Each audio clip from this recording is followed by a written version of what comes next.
Juíza Ludmila Grillo, que foi perseguida por ministros do STF no Brasil, está agora exilada nos Estados Unidos e resolveu fazer uma denúncia gravíssima sobre os atos de Alexandre de Moraes e também de Rodrigo Pacheco, presidente da Câmara. E ela vai apresentar provas contundentes e constitucionais que podem levar à prisão do ministro Alexandre de Moraes e também de Pacheco por omissão nos atos ali dos ministros do STF em Brasília, que resultaram não somente a um prejuízo para o povo brasileiro, mas à morte de um inocente que estava preso ali na Papuda. Você vai conferir tudo isso agora, é uma bomba que acaba de explodir aqui, nós temos que trazer aqui para você. Já dá um like nesse vídeo e eu quero te pedir que assista esse vídeo até o final, porque tem provas aqui, pessoal,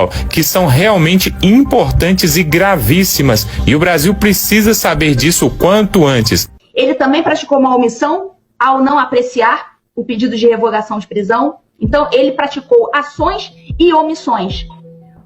Da juíza Ludmila Grillo, que está exilada nos Estados Unidos, e de lá, de forma corajosa, ela resolveu colocar a boca no trombone e vai falar tudo o que o povo brasileiro ainda não sabia. Confira. Alexandre de Moraes, a gente pode claramente categorizá-lo no dolo eventual, porque o dolo direto é quando você tem a intenção de matar. O dolo eventual é um pouquinho diferente. Você não tem aquela intenção direta de matar aquele cara, mas você não se importa com o resultado.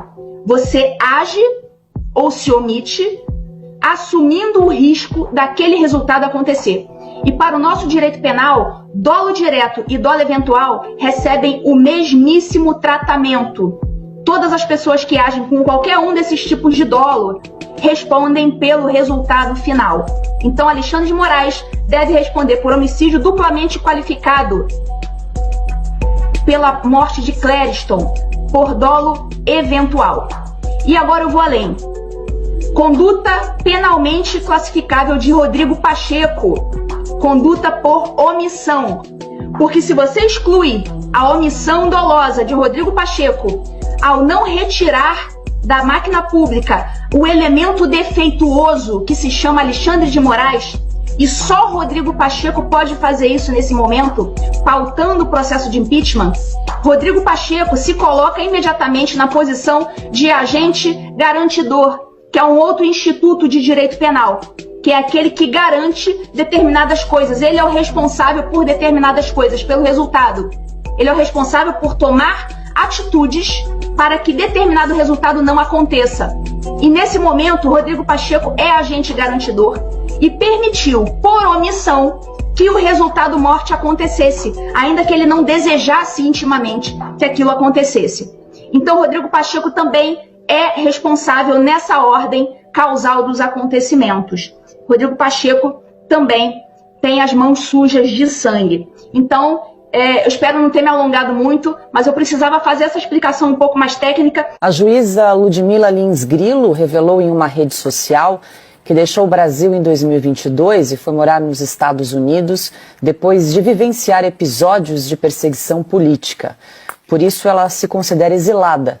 Abre aspas, sou oficialmente uma juíza brasileira em asilo político nos Estados Unidos. Fecha aspas. Ludmila afirmou ainda que chegou a exercer seu trabalho por videoconferência em solo americano até cumprir toda a agenda da vara criminal onde trabalhava. Ela foi afastada do cargo e manteve em segredo que tinha deixado o país para se preservar. Ela diz ainda que documentou todos os atos persecutórios que sofreu por parte do Supremo Tribunal Federal, em especial pelo ministro Alexandre de Moraes, assim como pelo Conselho Nacional de Justiça e pelo Tribunal de Justiça de Minas Gerais.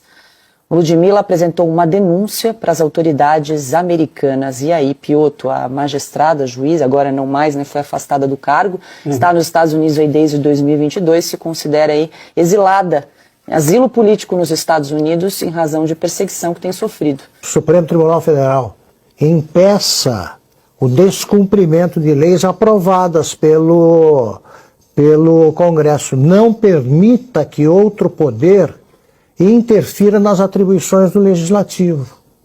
exija o cumprimento das leis, ou faça uma lei que obrigue a isso, se estiver faltando. A Constituição determina o que faz, que poder faz o quê. Isso devia ser a preocupação do presidente da Câmara e não outras coisas secundárias. Ele, como por exemplo, trocar censura por regulação.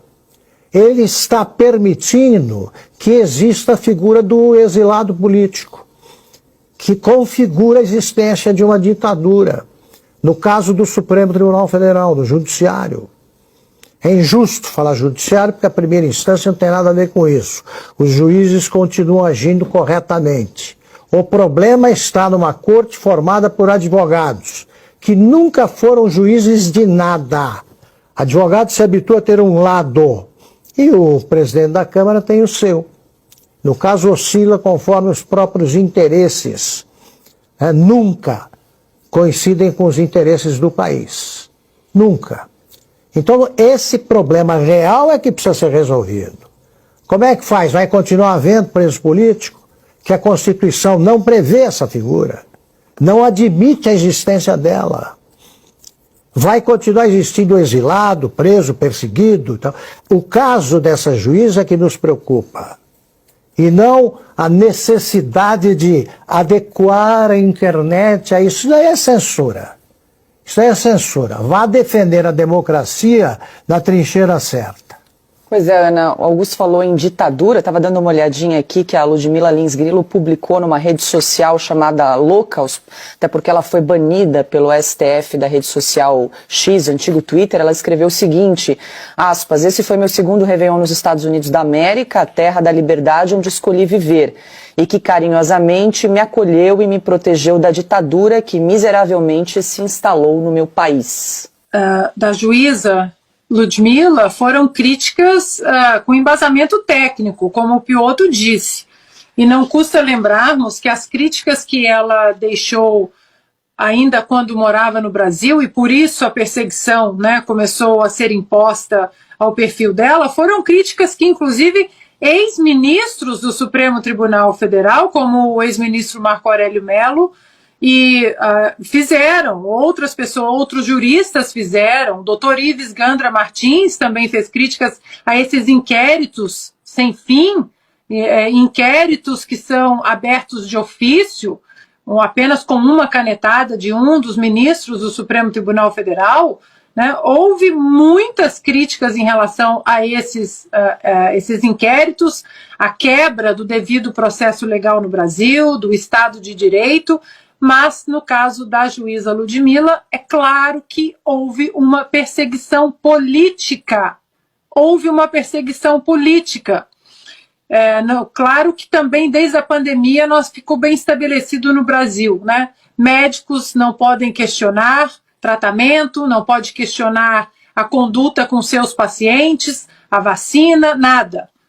Todo mundo tem que seguir como gado, já que o STF falou tanto em lote, né, que prendeu, né, em lote 1, lote 2 tem 100, lote 2, 3 tem 200, nós temos todos que seguir como gado que o consórcio novo executivo STF, o que eles determinam, o que pode ser questionado, que pode ser debatido.